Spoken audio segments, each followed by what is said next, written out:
Should it be in the collar or can I do it like this? This works okay? Sounds good. Wow. Wow.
Okay. All right. Good evening, everyone. We're back in the midst of karma, right? And we were going over this is I think the longest chapter in this book is on the law of cause and effect. And that is as it should be. Um, we've been talking about the general aspects of the law of cause and effect, and the text lists 4 general aspects. The first one, karmic seeds inevitably ripen in accordance with their cause. That is, virtue leads to joy and non-virtue to sorrow. In the story that the Geshe gave as an example of this, how seeds ripen according to their cause, you'll remember on another occasion in Rajgir, where the Buddha spent many rainy seasons, there lived a woman who laid 32 eggs, which grew into men. Her 32 sons all became ministers of the king. But there was a former minister who hated them, wished to see them killed. In order to have his wish fulfilled, he told the king that the walking sticks of these 32 ministers were really weapons and that they were plotting to assassinate him. The king then ordered them all beheaded and their heads sent in a box to their mother. The box was delivered while the Buddha was teaching the mother about emptiness. And the Buddha, knowing the contents of the box, told her to finish hearing the teaching before opening it. And during the discourse, she became an Arya, one who has fully realized emptiness. Afterwards, upon opening the box and seeing the heads of her sons, she was not greatly agitated, but calmly asked the Buddha the cause. He answered that in a past life, her 32 sons had been thieves for whom she had acted as a housekeeper. They had all stolen a cow, which later took rebirth as the king, and slaughtered the cow in her house. Everything ripens according to its nature. The second general characteristic is the fact that one's store of karmic seeds is always increasing. And this can be illustrated by a peach seed, which gives rise to a great tree bearing much fruit. There are many such examples of the functioning of the law of cause and effect in nature, especially in humans' experience. So in the mind-only school, Yogacarya, it's explained that there are 8 levels of consciousness. So we have, first the 5 sensual consciousnesses, eye, ear, nose, tongue, body. And then the 6th consciousness is our thinking mind, our conceptual mind. And this is obviously reactive rather than, the thing itself. So you can see that when you smell something, it's just like direct experience. But then our thinking about the smell, do we like it? Do we not like it? Are we neutral about it? All these things is secondary. But that's the 6th level of consciousness, it's said. And then there is the jumping to the 8th level of consciousness. It's called the alaya vijnana, the storehouse, alaya consciousness, storehouse. And you'll recognize this from the mountain range, Himalaya. Him is snow. So the storehouse of the snows is the Himalaya. But in this case, the storehouse consciousness is all of our karmic seeds. Now, the 7th level of consciousness, bridges obviously the 6th, our thinking mind, and the 8th, the storehouse consciousness. So the illustration that's given is that, we have these eye consciousness, ear consciousness, smell, these direct sensual consciousnesses. Then we have this 6th consciousness that's evaluating all of that and thinking, basically. But those seeds, whatever we do through our mind, through our thinking mind, if we do hatred, if we do big time hatred, if we do little time hatred, slightly different karmic seeds.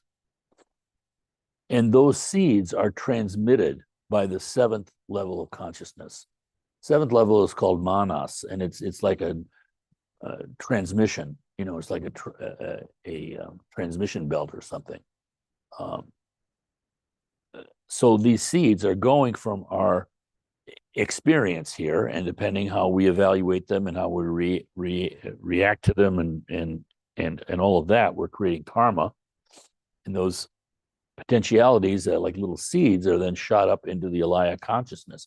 So we have this alaya consciousness is up there, and the seeds can come in the other way.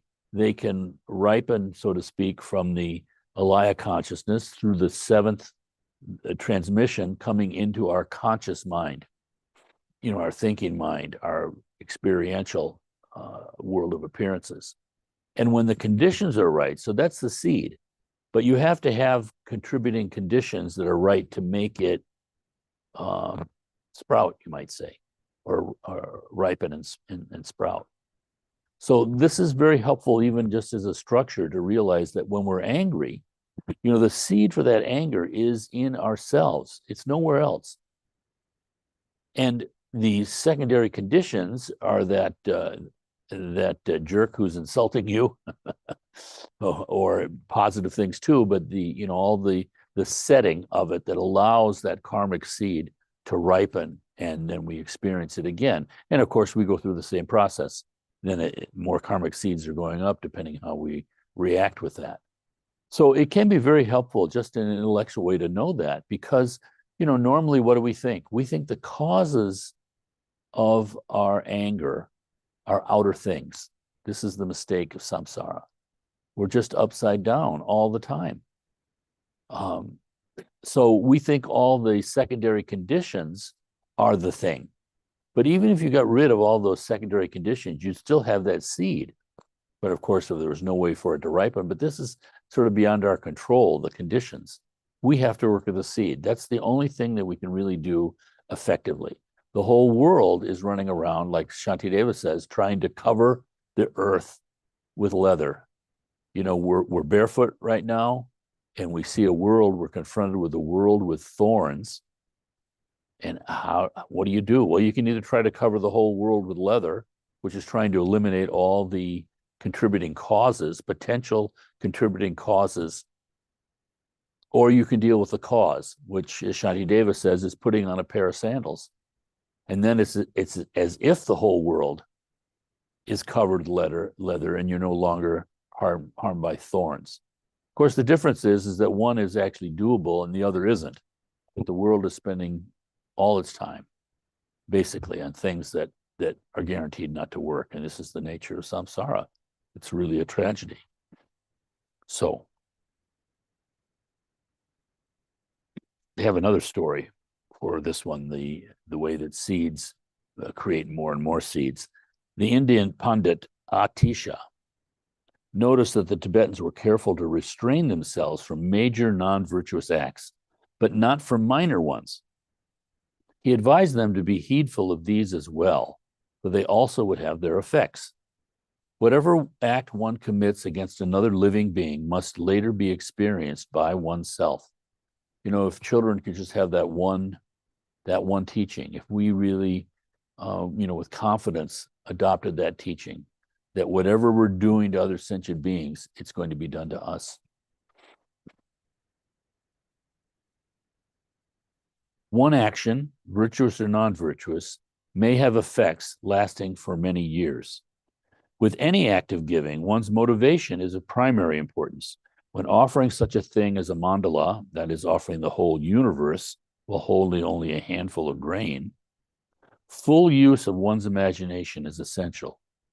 Further, making offerings during a time when the Buddha Dharma is not widely flourishing has greater value than doing when widespread. So this can give us some confidence and a little boost here too, because it's very easy, in our culture to feel not alienated, but feeling how rare the Dharma is. It's truly amazing, these wonderful teachings. I made a joke the other day. There was someone who came to the Dharma Center for the first time, a student who, had an assignment to go to different spiritual centers, and she's writing up a psychological evaluation, I guess, something like that. But I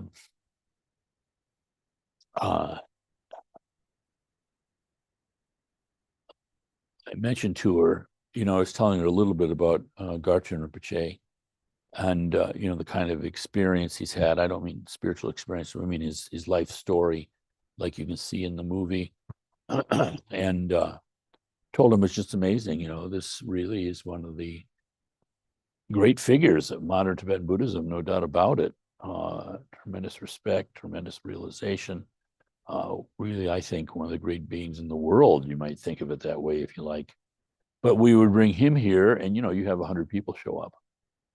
But then, you have something like, I don't know, what do they see in Hollywood? How yoga is being corrupted now. They had someone was doing naked fight yoga or something, axe throwing yoga. You charge $5,000. People are happy to pay it to cover the cost of a Lama visit. Oh, it's like hard. So, um, uh,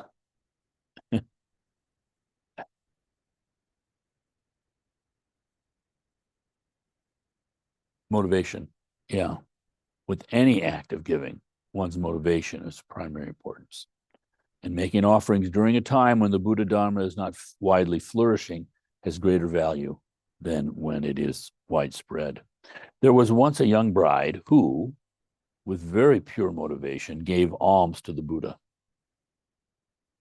The Buddha then prophesied that in the future she would become a solitary realizer Buddha.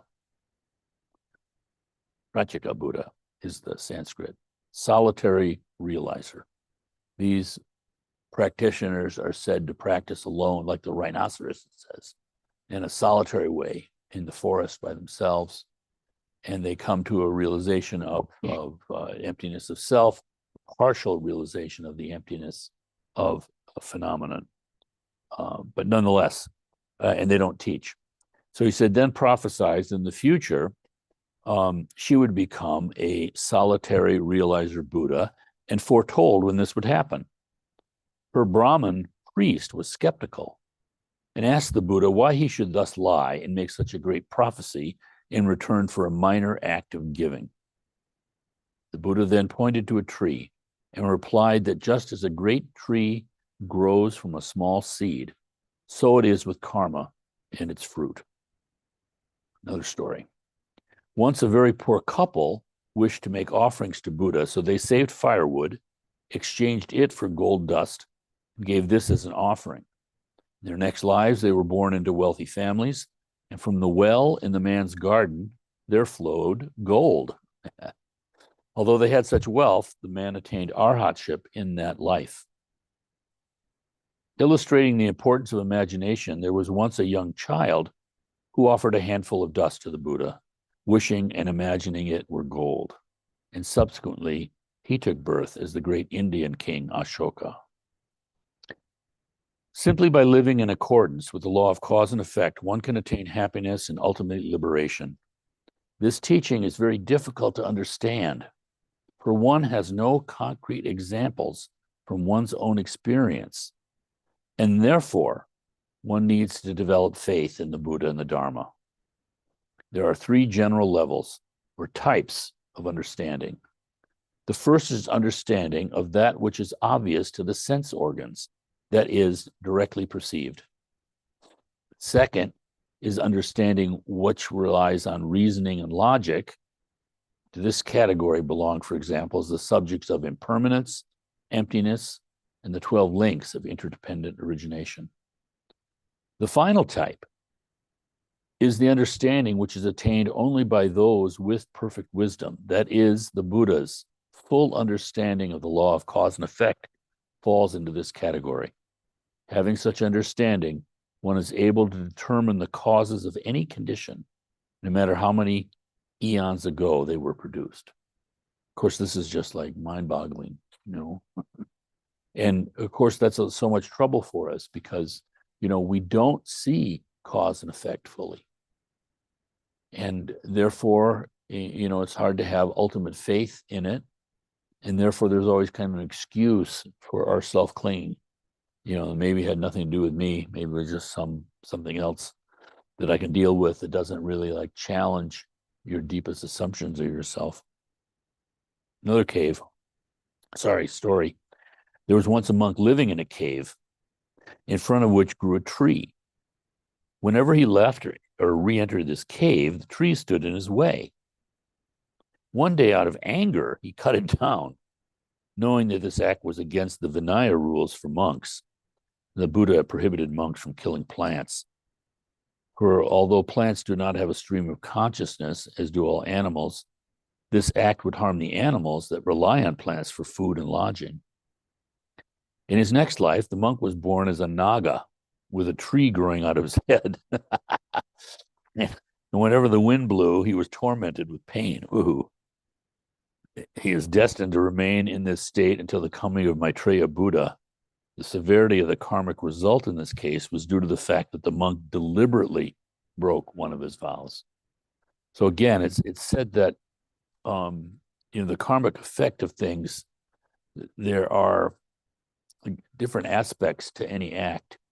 I mean, one, for something not negative or positive, first you have to have the sentient being as an object. So if you're driving down the road, for instance, we don't have the object, I want to kill all these bugs that are hitting my windshield. But the full karmic effect, the heavy karma or throwing karma, it's called, meaning that if you were to die at that moment, and your alaya consciousness was completely pure, so there's just one karmic effect, right? Throwing karma means that it's of a quality that would throw you immediately into a hellish state. So what does that mean? Well, one, you have a direct, a dedicated object. You have a sentient being, like a targeted sentient being. You have specific sentient being in mind. So you can see the whole mind is like, you can see the why it has more force, because for one thing, it's focused instead of just, all over the place. Then you have the intention to do an act either positive or negative. And so the intentionality is there. And then you do the act, like say killing an ant. You have to have a specific ant in mind. You have the intention, I want to kill that ant. And then you actually complete the act, you kill the ant. And then the fourth is that you experience joy for the action that you've done.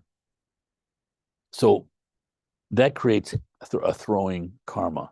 If any of those is not there or weaker, there's still negative karma, but it's not or positive karma if you're doing something virtuous. But nonetheless, it's not there in the same force in your mind. At this point, we may wonder if all our actions are predetermined by the law of cause and effect. The essential teaching here is that all joy and suffering, mental and physical, are the results of causes. By means of memory and alertness throughout the day, we may avoid non-virtuous acts which result in suffering. Just as in a country ruled by a powerful dictator, there is still some degree of freedom, so we have an element of freedom from karma. Our human form is an effect of karma, but this form allows freedom to allow virtuous or non-virtuous conduct. Each individual is now creating his or her own karma. The Buddha's compassion for all living beings is a special type of karma, which is effective owing to his great virtue. This compassion comes into action, for instance, when a lama prays for someone who is affected or is in need. Such a prayer, however, can only be effective if there exists both a special karmic relation between the lama and the other person, and the latter, the other person, has an adequate accumulation of virtue. When the sun rises over a mountain, the lotus opens, but rocks do not. Likewise, we may only receive the blessing of the Buddha if we have acquired enough past merit, that is, if we are ripe to receive the blessing. The Buddha cannot directly transfer his wisdom to us. He can only guide us to the way which will cause this wisdom to arise from within ourselves. And it is this, his taking birth as Gautama and Buddha and turning the wheel of Dharma for the benefit of all living beings, which is the primary act of his great compassion. Only by means of exerting ourselves to understand and follow the Dharma can we take advantage of this blessing. So it's said, for instance, that Buddha Amitabha's, great compassion. Normally our normal situation is we do, negative karmas. We have all this in our alaya consciousness. We have all these, you might think of them as boulders, all these negative karmas. And it's like they just normally come into the ocean and they go all the way down to the bottom of the ocean and take fruition. The image is that you can't stop it. A big heavy rock, it's going to go all the way to the bottom of the ocean. What is the effect of Dharma practice? What is the effect? It's as if there's a ship that's floating on that existential ocean. Now, suddenly the ship can hold these stones. So you have immediate kind of protection there. And then further, Amitabha's compassion is such that it's like a wind that can blow our ship over the ocean to the Pure Land. But we have to put up the sail. So we have this degree of freedom. It's not just totally, mechanistic kind of thing. We have to put up the sail. If we put up the sail, suddenly you can catch Buddha Amitabha's wind. So again and again, the Buddha just can't do it for us, but yet the help of the Buddha is tremendous. So we have to do the work. We have to accumulate merit. We have to do the purification, all of that. And this is, you can see where faith, confidence comes in, and that can be a real, that can be an obstacle, because we weren't raised this way. We, from appearances, you don't see this. This is something deeper than mere appearance. All right, there are two kinds of karma, samsaric and non-samsaric. Only those who have fully realized emptiness possess the latter type, that is the non-samsaric karma. Thus having the ability to choose their next birth. So that's what it takes to have that kind of karma. You can choose where you will be reborn. We ordinary beings, on the other hand, have been thrown into this present form due to the karmic actions of our previous lives. Even beings with non-samsaric karma will have some degree of delusion. This is the source of their karma. In carrying out a non-samsaric act, some small degree of effort is required due to the obscurations to knowledge, jnana avarana. All right, so again, what are the obscurations to our realization of our true nature?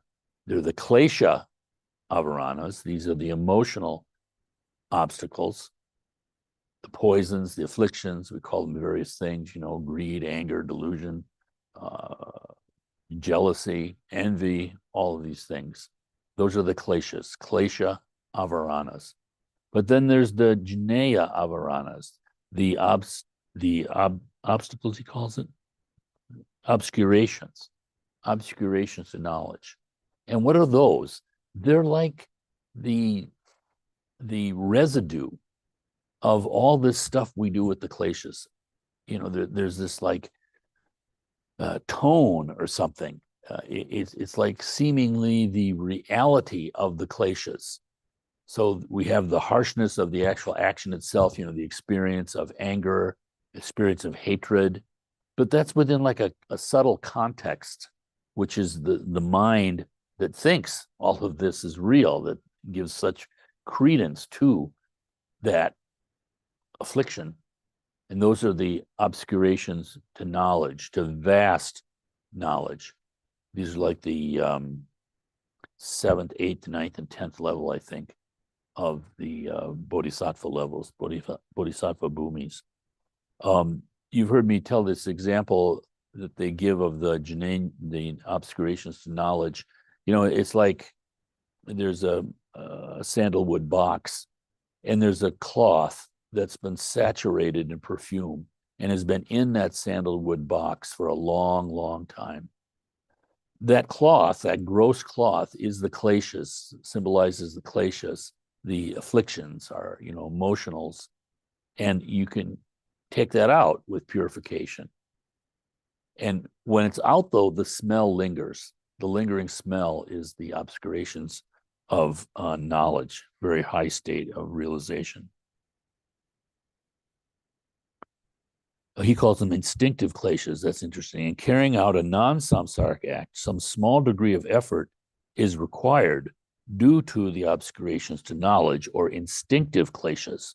That's an excellent way. Instinctive, not thinking about it, just the way it seems to be. The Buddhas, who are free from all kinds of kleshas, produce only what is called simple action, and this requires no effort. Many of our actions, such as sweeping a room or cooking food, produce neutral karma. Even such acts as giving food to a beggar without any motivation to do a virtuous action, or doing meditation without any good motivation, produce neither virtuous nor non-virtuous karma. After realizing the importance of collecting virtuous karma, we should perform all actions with the motivation of helping all living beings, thus changing neutral to virtuous karma.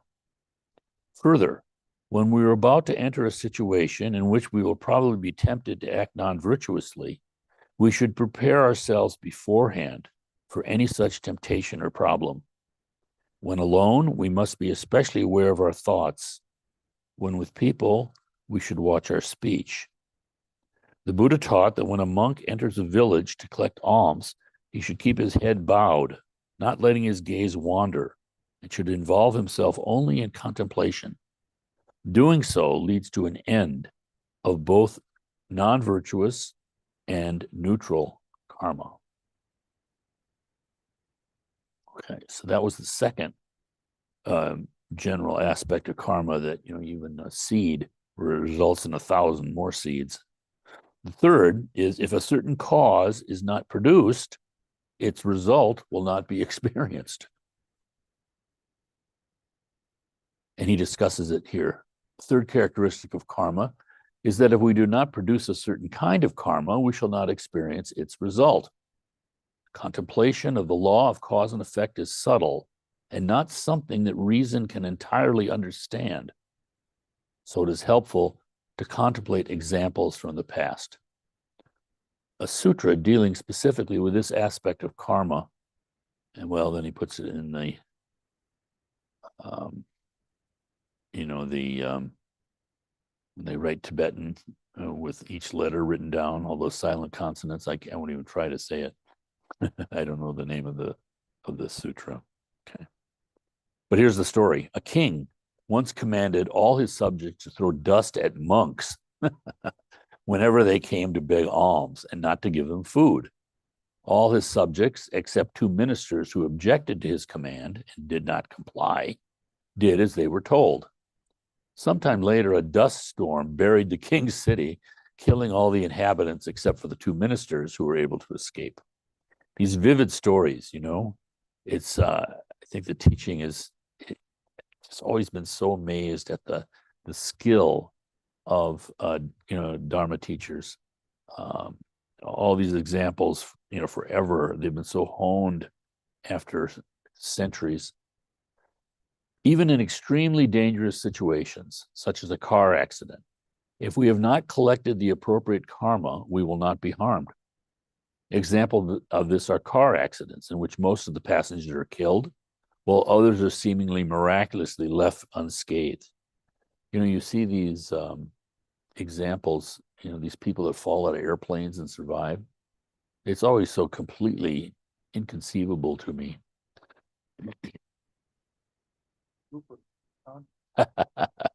He had a parachute.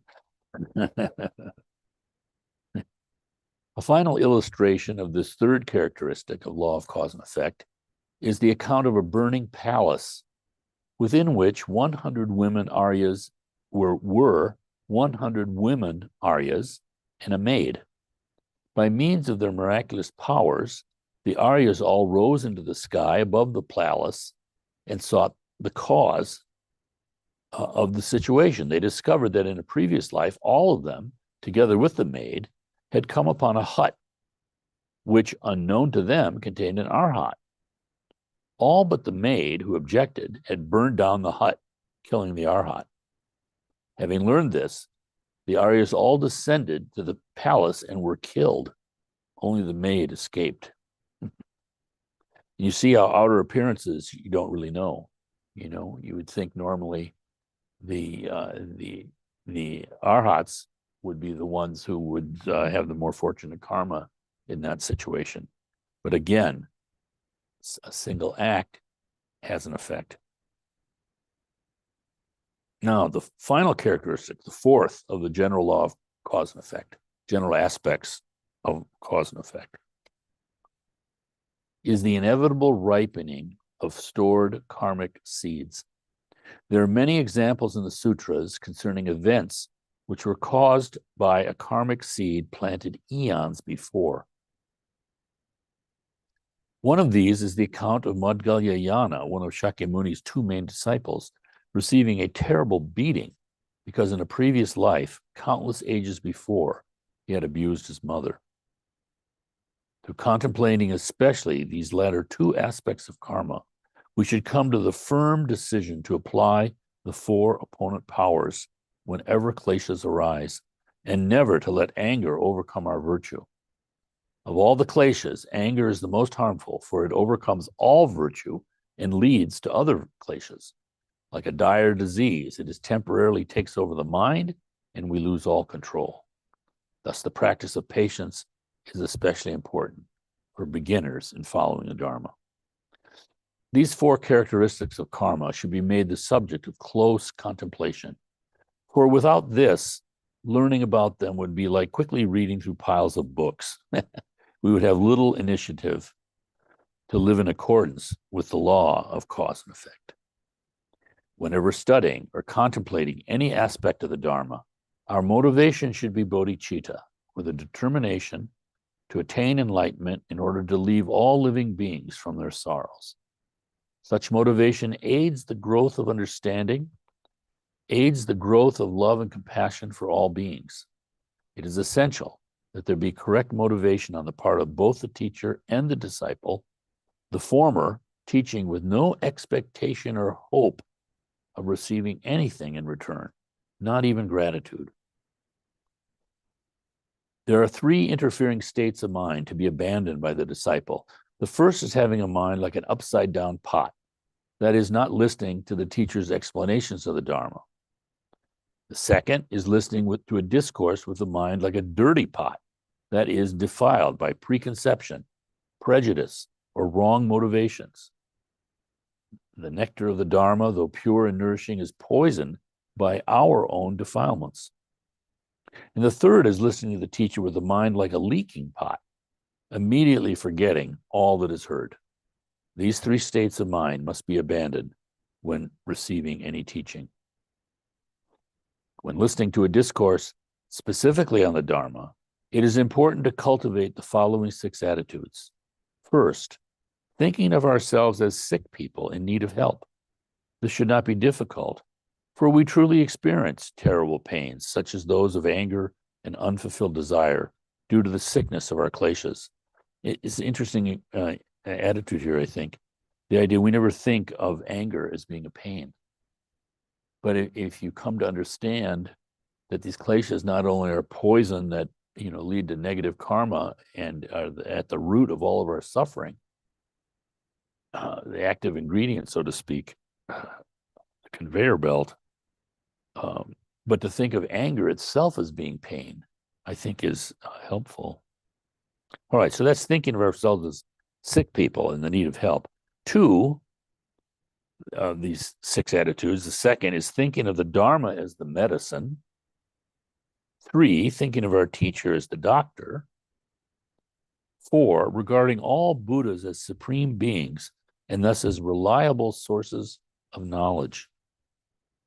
5, wishing for the flourishing of the Dharma. And 6, having the attention to overcome our own personal delusions by means of applying the Dharma. Further, before receiving any teachings on the Dharma, it is most important to feel humility towards our Guru and the vast teaching of the Mahayana. And, it's been my experience that this is one of the wonderful blessings really of the teachings. All the conventional teachings, all the texts, all the sutras, all that, it's so, it engenders a natural kind of humility, because you realize, oh my goodness, there's so much to learn, and humility comes with it. At the same time, there's like, Vajra pride, that you're engaged in really the most meaningful thing. What else gives meaning to life? And it's not just Dharma. I mean, people have to find something to give them meaning. Many people don't have any meaning at all in their life. They're just existing, going around and around. The great religions do. People do it with like false religions, like, political ideologies too. It gives meaning to everything you do. So that's important. The greatness of the Dharma is that we got meaning, which is valid meaning, not artificial meaning imposed in our lives. It can be that, I mean, in the beginning, but with the practice of it, it's like practice makes perfect. Practice tests and proves the validity of the teaching. And then there's, unshakable faith in that particular aspect, because, and that it's like someone who, tells you that the sun is rising in the west. Crazy people are out there doing all that stuff all the time, and you might be a little bit shaken by that until you experience the sunrise rising in the east, and you check every day it's coming up in the east. So eventually that crazy person, doesn't trigger you, because, instead you're seeing things properly. There's compassion for that person. He's tormenting himself with just an idiotic view, untested. So this is the wonder, this is really the wonder, that these teachings themselves being so vast. I think it's actually the story of Nawang Dargay himself. I could be wrong on this. I'll have to check it out. But I think he was born in Kham in eastern Tibet, long distance from central Tibet. And he naturally felt this aspiration as like a teenager. I don't know if he was 13 or 14, I don't know what, but to go to Lhasa, and he was obviously past lifetime kind of memory, wanted to go to Sera, the great library in Sera monastery, north of Lhasa. Well, it's in Lhasa, but on the northeast, kind of like aspect of the city. And so he walked, typical Tibetan, they just do it, He walked like for 6 months or something from Kham to central Tibet, Sang, and then found his way to Sera Monastery, the library especially, and he had this aspiration, as they do, to memorize. He was going to memorize all the texts, right? But he was a little naive. He walked into the monastery, and if you've seen the pictures of Sera Monastery, the pages, they're put into shelves long ways. So just the end of the page has a little flap on it that has the title of the text wrapped in cloth. But anyway, he came into this library room, and just all of these texts and the idea of memorizing them, he was completely humbled. It said he did 3 prostrations and left. And he later came back and attained the Geshe degree from Sera, I do believe. But nonetheless, this aspiration is so powerful, so positive. And yet when you see the vastness of it, it's so helpful to having us not have to be defensive about a natural kind of openness and humility. It's like our culture is so much, you want to be strong and assertive and all these things that they're always throwing at us, all these defenses, and then all these things that we think is the way to happiness. And all those things can be positive qualities if, in the right way. But this fundamental humility, fundamentally, I'm a sick person.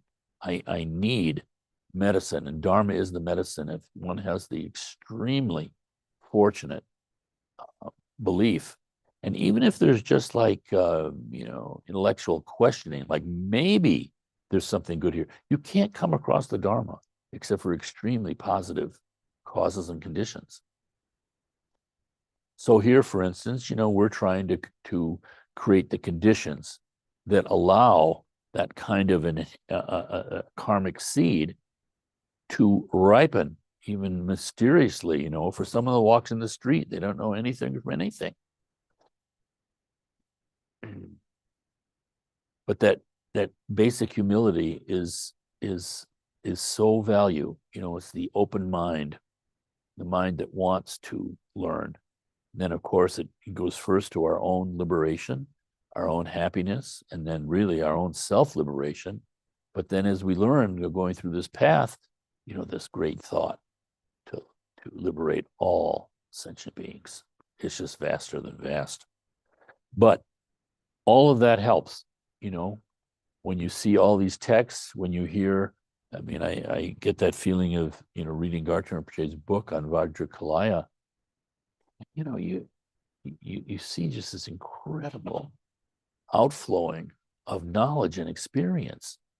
And it's just naturally very humbling because it helps you. You can do what you do and you don't need the pretense anymore because, you've seen well, there's just no way. Right now, you see that level of understanding, that level of bodhicitta, and it allows us to relax. And of course, it's the relaxed mind. So the Dharma is like self-perpetuating, not in the sense of some sort of machine or something, but the opposite of a vicious spiral. It's a positive spiral. Every little thing, if it's not even realized at that moment, is still adding to this mind stream. We're training the mind. That's all it comes down to, is training the mind, and that the mind can be trained. You can go for decades and not sort of experience any kind of, fundamental training of the mind. And yet the confidence is there because of the example of great teachers, because of the example of these texts. You read Nagarjuna and you see modern day philosophers trying to approach that thought. And you think, this is 2,000 years ago? They had figured this stuff out. And of course, they hadn't figured it out. It came from the realization of the Buddha. So, yeah, extremely fortunate. We're still in the chapter on karma. Karma is extensive, and we'll pick it up next time on I can't remember, next is either the 10 non-virtues or the 10 virtues. How are they going to do it? The 10 non-virtuous. They always start with reality. All right. I think it's a good place to stop for tonight. Any questions? Anything from anybody? Pretty much just straight reading tonight.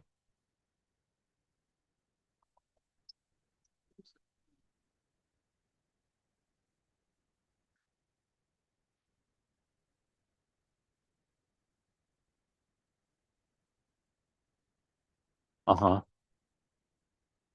Well, I think of it sometimes as like ripples, maybe, in the surface of the water, you do some good act and it ripples out. That's what they're talking about. One little seed produces 1,000 seeds. And so this is what I meant by the opposite of a negative cycle. Suddenly everything is moving out, and there's a chance with that broader understanding, that broader openness, mixing metaphors here, but there's a chance that something can trigger.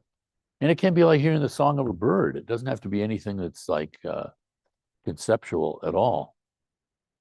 But out of the midst of all of the struggle, out of the midst of the knee pain, out of the midst of the inspiration, in the midst of just being moved by the kind of like the precision of a teaching or the profundity of the teaching or the beauty of the teaching, these examples, it's just so vivid. That mother with 32 sons that she gave birth to by eggs. If you can see the meaning of the story, then we're not tied up in like, oh, no one can have birth from an egg. It's like we're looking for reasons to shoot ourselves in the foot. It's so amazing to me because, you think of all the stuff that's out there online in the whole entertainment industry. Look at the power of Hollywood and TV and everything. And for that matter, Shakespeare, going back, it all involves a suspension of your rigid attachments to reality. You're going to have some guy up there who's pretending to be Henry VIII, you know, and instead of sitting there for the whole play and saying he's not really Henry VIII, you drop your attachments. And because of that, something happens and you actually learn its liberation. So too, Om Svabhava, when we say that mantra, we're dropping attachment to ordinary appearances. It's the same kind of mental process, but in a more existential kind of way. It's just not merely the suspension of reality, you might say, but it's actually discovering reality, but through that kind of process, because we have our Buddha nature. I mean, it's just wonderful. It's an unfolding. It's not trying to collect something that you don't have already. And yet we can go through that kind of seemingly artificialness of gaining merit, but it's not, because, you know, there's actual energy underneath it all, you might say. Yeah. So that's the wonderful thing. I mean, think of it in this little tiny humble place here in this old Christian church, you know, people can come to understand their mind. Sometimes it sees, you know, people will ask sometimes, especially new people, why do we need all this stuff? But to ask the question answers it. Well, why do we need it? We do need it. That's just what you recognize. So there it is.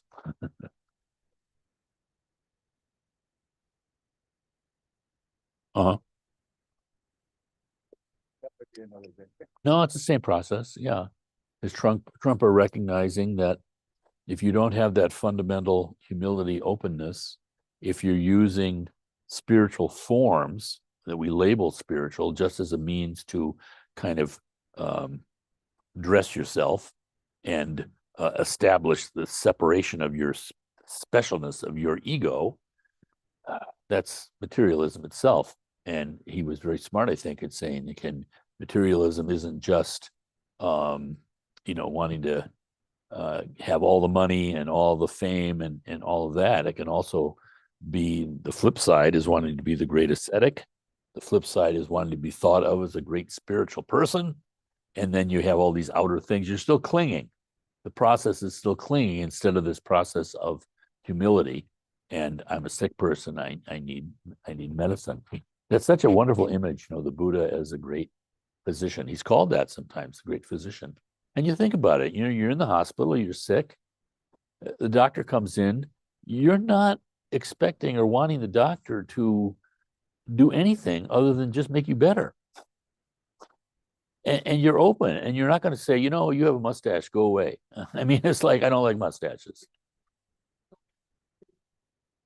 Don't get any real instruction. Yeah. Yeah. Yeah. It's the openness of mind, you know, is what it is, and not the accumulation of making your sickness worse by one thing or another. You're looking for the real deal. And that's, you know, how we express purity. There's this thing called white coat hypertension. Oh, well, people are afraid of spiritual path. You know, the lamas and everything too. It becomes like, in a way, it's kind of sensible. Really, they're kind of experiencing the threat to their ego, but they still think that their ego is the way. Bigger the ego, the more happiness I'll be. So it's like we have Buddha nature fundamentally, and all the machinations and the baloney that we do actually has a certain kind of deep wisdom. I mean, in other words, even the fact that we suffer, to my mind, shows you that it's an indication that we are without suffering fundamentally. Because how do you know suffering except in contrast to non-suffering? So we have non-suffering in our mind. And is it possible to sort of train in that way, to extend that? So your basic mind is that level of non-suffering.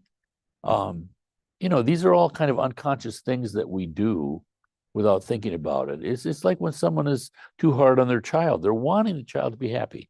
They just have the wrong method. The greatness of the Dharma is that all of this stuff is method. It's not the thing itself. Well, I mean, it is, but from an enlightened standpoint, but from our standpoint, it's all completely skillful and useful, and we need it. We need it. It's not enough to sit on the edge of a field and say, I want to eat. You have to know how to turn the earth to plant the seed, pull the weeds. You have to do all the stuff, and then you get something that's happening naturally. This plant growing up out of dirt. How amazing is that? Yeah. Okay. Anything else? Anybody? Yeah.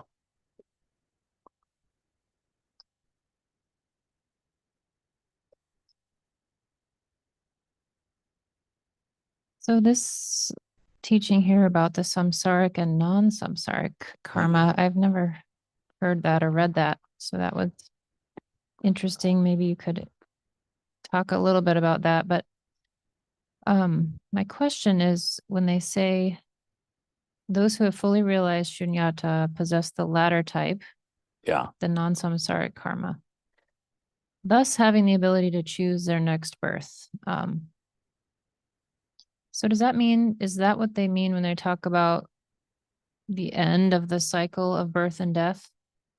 Because if you're choosing your next birth, then you're remaining the same one, like you're fully aware through all of that, so you're not really dying and being reborn. That's right. It's conscious rather than unconscious, just blown around like the leaf in the wind. And so the non-samsaric karma is when we've purified of negative and neutral karma.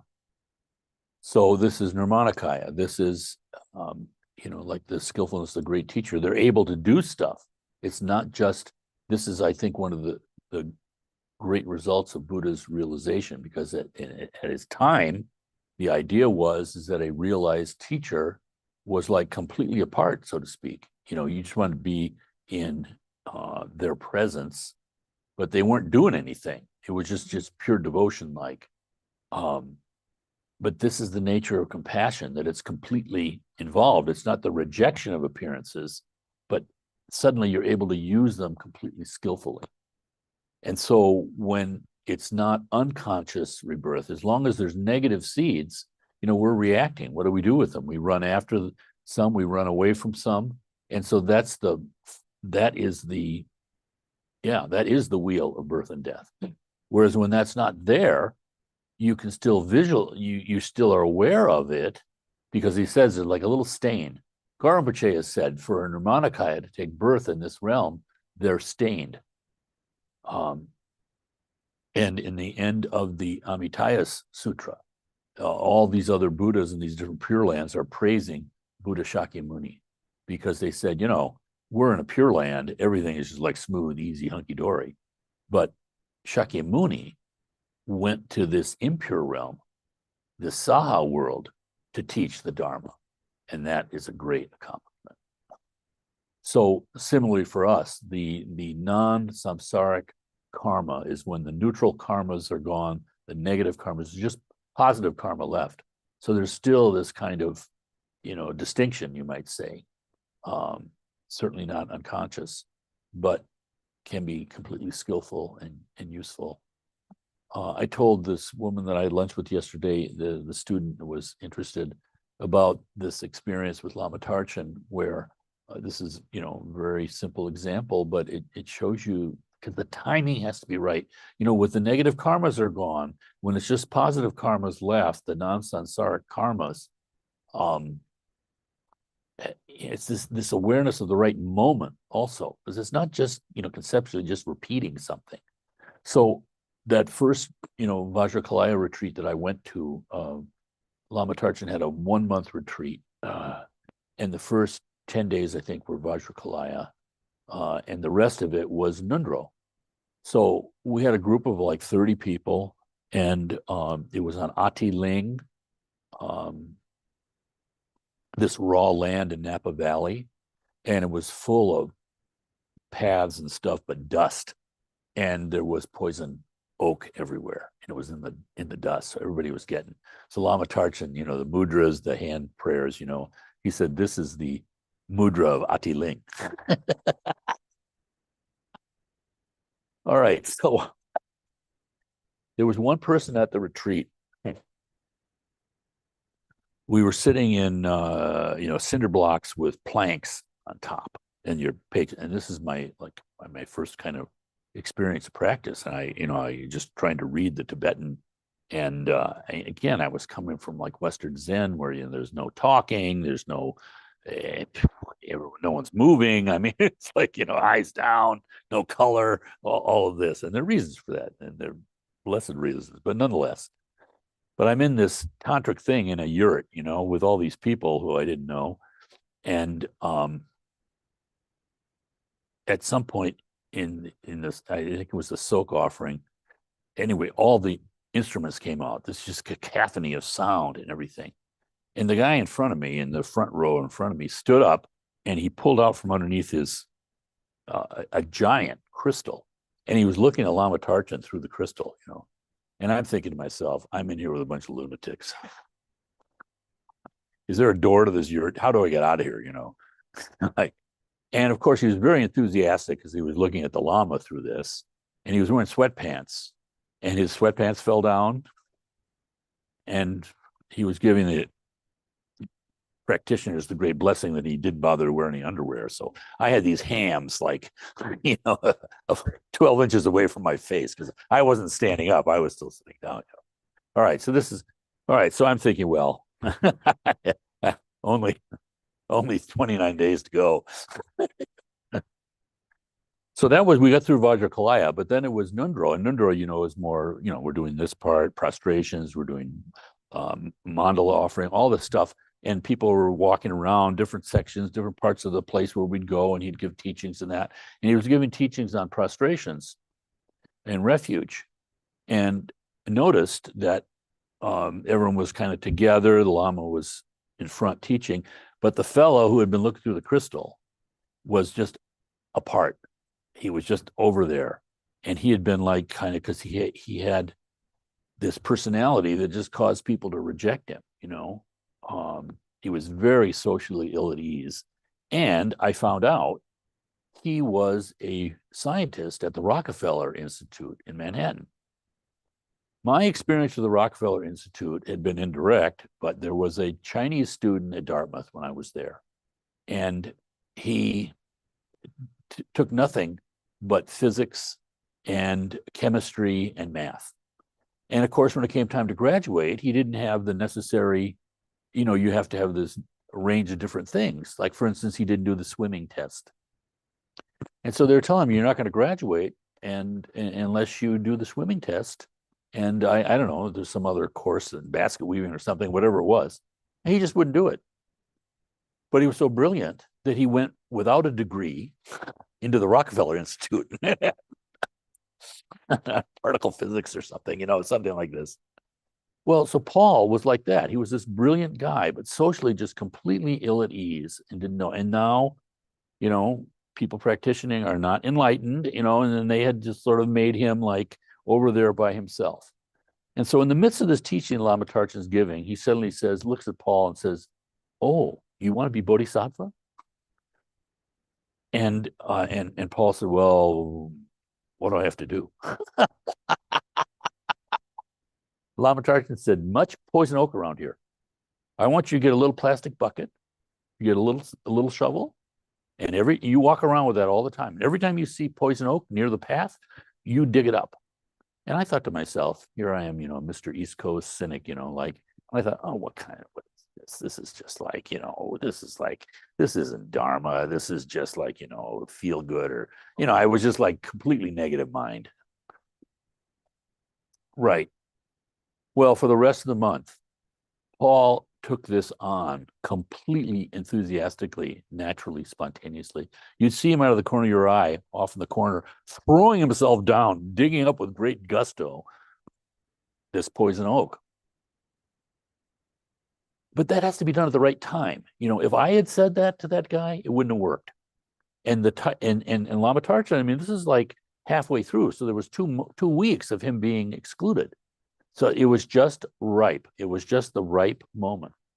And not only did he become like a benefit to everybody else for his own bodhicitta, but everybody else started liking him because he was helping them. in a way that they can relate to immediately. Stop. Yeah. And this is, the down to earthness and yet the profundity of the Dharma at the same time, because it's all in the effort to liberate all sentient beings.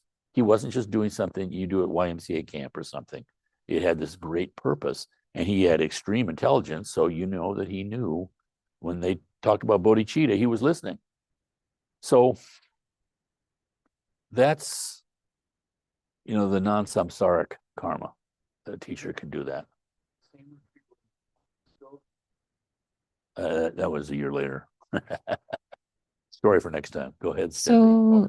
So it's non-samsaric, but it's not like nirvanic, is it? Or, I mean, is it related to nirvana?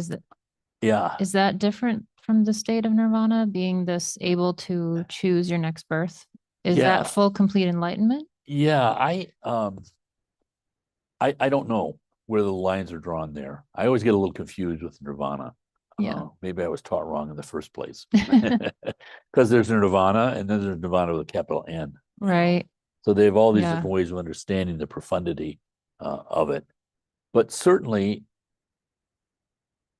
there's a stain. There's a stain because you're doing this kind of activity and even a conscious sense, it's not just the complete spontaneity of Dzogchen, for instance. So Mhm. there still can be an aspect of thinking there. That's why they call it karma. So it's non-samsaric karma because it's not creating samsara anymore. It's all just leading in the right direction. That's my Mhm. hint. Okay, thanks. Okay. I just have to say that sounds exciting to like be able to choose Yeah. and just help people like that. Yeah, absolutely. Sounds really cool. And I mean, think about it too, like you're walking through a forest, but you know where you're going. Yeah. And you know that you're not lost in the forest. There's a path. It's completely different. Everything is the same in an outer way, but it's significantly different. I mean, there's no fear and there's confidence, and that's the Bardo. You know what's going on. Just to have the descriptions of it, what a difference that makes. And see, instead of being completely flummoxed and terrified, I can understand. Terrified. This is the wrathful deity. Our mind appears, and to us, it looks like, oh my goodness, that's horrible. Yeah, because it's a total threat to your false ego. It's a total threat to suffering and all the negativity. But we see it as, oh no, that's scary. Yeah. I don't want that. We are funny. All right. Thank you. Yeah. Let's see if I had a verse here.